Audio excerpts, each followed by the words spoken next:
रघु एक 7 साल का प्यारा सा बच्चा था। वह अपने छोटे से गांव में अपने माता पिता और दादी के साथ रहता था।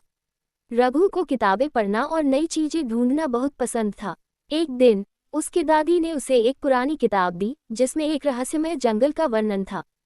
दादी ने बताया कि उस जंगल में एक खोया हुआ खजाना छुपा है जो सिर्फ सच्चे दिल वाले बच्चे ही ढूंढ सकते हैं। रघु ने ठान लिया कि वह इस खजाने को ढूंढेगा। उसने अपनी सबसे अच्छी दोस्त सिमी को भी इस योजना में शामिल कर लिया। सिमी, जो भीतरी गली के बगल में रहती थी, हमेशा रघु की सबसे अच्छी साथी रही थी।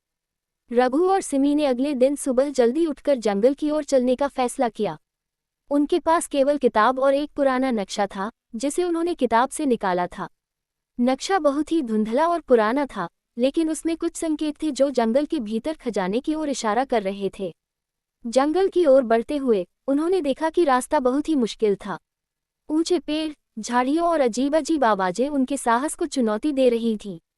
लेकिन रघु और सिमी ने हिम्मत नहीं हारी। वे नक्शे के संकेतों का पालन करते हुए आगे बढ़ते गए। जंगल के एक अंधेरे कोने में रघु और सिमी को एक पुराना विशाल पेड़ मिला। पेड़ की जड़ों में एक छुपा हुआ दरवाजा था। दरवाजा बहुत ही जटिल था और उसमें एक रहस्यमय तंत्र था। रघु ने किताब को ध्यान से देखा और तंत्र को खोलने के लिए सही कुंजी का पता लगाया। दरवाजा खुलते ही एक रहस्यमय चमक बाहर आई।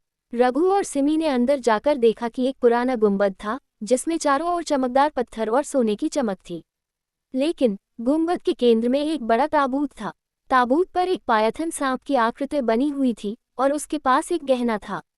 ताबूत को खोलते ही पायथन आकृति जाग उठी और रघु और सिमी के सामने एक चुनौती रखी।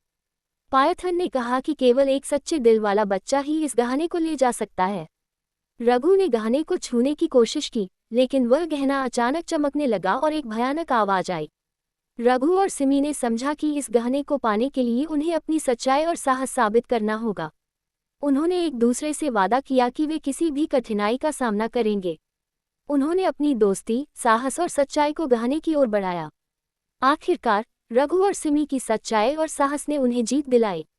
गहना धीरे धीरे चमकने लगा और एक सुनहरा प्रकाश उत्पन्न हुआ। प्रकाश ने जंगल के रास्ते को साफ कर दिया और वे सुरक्षित तरीके से घर लौट आए। गांव में वापस आकर रघु और सिमी ने सबको अपनी अद्भुत यात्रा के बारे में बताया। दादी ने उन्हें बधाई दी और कहा कि उनका साहस और सच्चाई ही असली खजाना है।